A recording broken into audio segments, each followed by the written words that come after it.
Okay, let's dive right into this. When we think of Paris, we usually picture timeless romance and static history, right? But what if we looked at it as a living, breathing entity? One defined by a pretty brutal, constant cycle of construction, destruction, and truly visionary rebuilding. It really begs the question, how exactly did a muddy island fortress transform into the capital of empires? It's an incredible micro-story. We're talking about a place that began as just a simple Gallic settlement back in 250 BC on a rocky river island and somehow morphed into a global metropolis that literally dictates art, politics, and culture to the rest of the world. To understand that massive transformation, here is our path for today's explainer. We'll go from Lutetia to the royal capital, cover the revolution and resistance, look at designing the modern metropolis, explore a century of cultural upheaval, discuss modern inequality, and finally, look at building the future of Paris.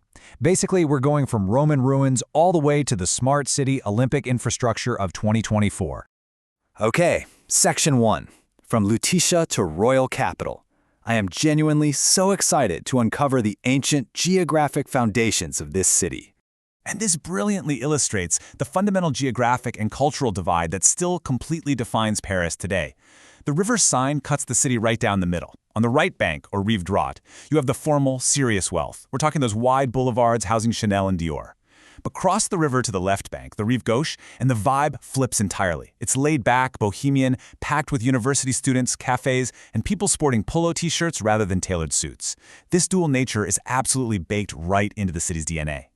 To see how that DNA evolved, we gotta zip through the timeline. Just look at the momentum here.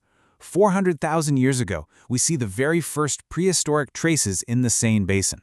Fast forward to 250 BC, and a Gallic tribe called the Parsi sets up a simple wooden palisade, a settlement called Lutetia, which Julius Caesar eventually conquers in 52 BC. But the real game changer, that happens in the 12th century. King Philip Augustus of the Capetian dynasty takes this independent city, which wasn't even politically aligned with the major dukes, and establishes it as the undisputed royal capital of France. So how do you physically showcase that newly acquired royal power to the masses? Well, the answer lies in the architecture. Enter the Renaissance Gothic style. Think of the breathtaking 1241 Sainte-Chapelle or the towering pillars of Notre-Dame. This wasn't just about building a place to pray.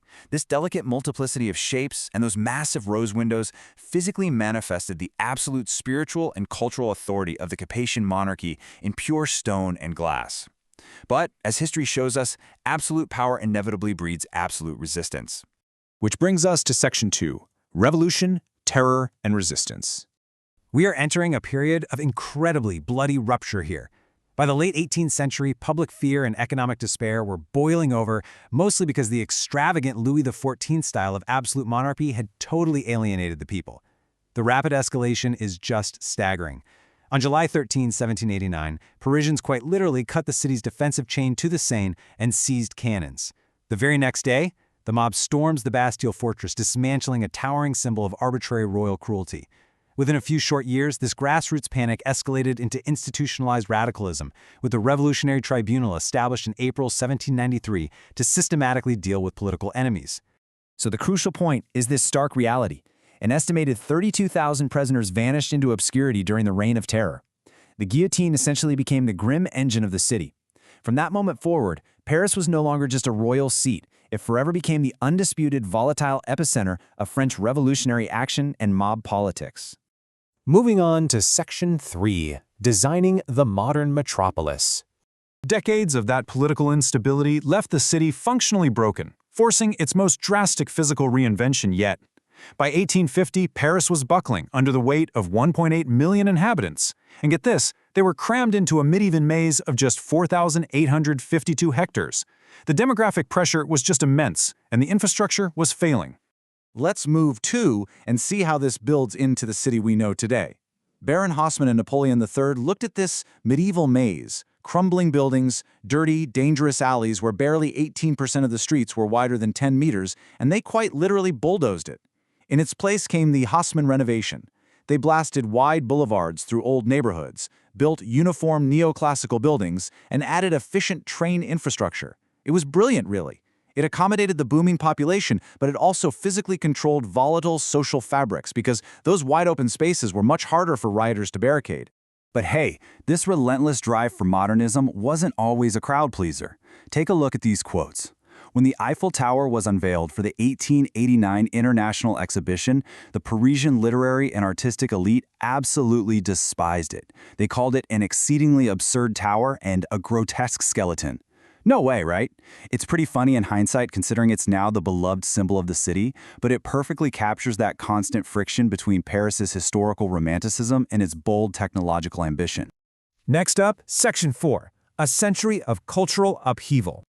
Now we're stepping into the 20th century, a period defined by profound trauma, immediately followed by an explosion of cultural flourishing. The myth of French liberty was shattered in a matter of weeks when the country collapsed into German occupation, but the 1944 liberation sparked this incredibly powerful quest for renewed national dignity. Emerging from the absolute despair of wartime, neighborhoods like Montmartre and Montparnasse just exploded back to life. You had this vibrant, chaotic honesty of Parisian street culture taking over, jazz music spilling out everywhere, avant-garde bohemians rejecting the old bourgeois norms, and artists like Picasso completely redefining the world with Cubist sketches. It was a true cultural rebirth. Let's look at Section 5, Inequality in the Modern City. We have to take a serious analytical look at the socio-economic challenges currently shaping the urban fabric, because that cultural rebirth hasn't been equally distributed. Now, what's really interesting about this slide is the sheer scale of the shift. Just look at the jump in economically vulnerable households in the Parisian region.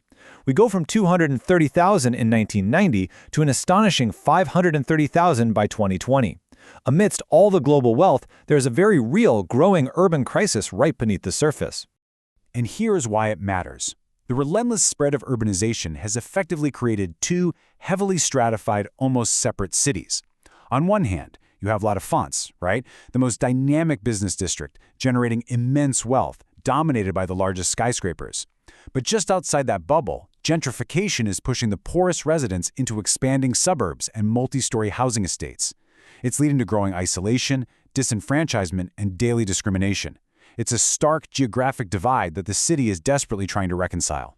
Finally, Section 6, Building the Future of Paris. So, how does a city with so much historical baggage reinvent itself for the 21st century, especially with the momentum of the 2024 Olympic Games? Well, they're taking some major smart city steps to balance technological innovation with human creativity and green spaces. They're rolling out Wi-Fi Paris, a foundational broadband network for open data optimization across the city. On the climate action front, they've committed to planting 20,000 new trees by 2026 and are rapidly transitioning to low-emission transit. And get this, for 2024, architects are building 3 new metastructures. Think of them as modern Eiffel Towers, designed to conceptually and physically blend nature, society, and artificial intelligence. It's completely wild. Which leaves us with this final provocative thought. What future will actually unfold from tomorrow's Paris? It is pretty incredible to marvel at how a city defined by constant destruction and visionary rebuilding will balance its vast historical roots with a highly technological future. Thank you so much for joining me on this explainer. Keep learning, and I'll see you next time.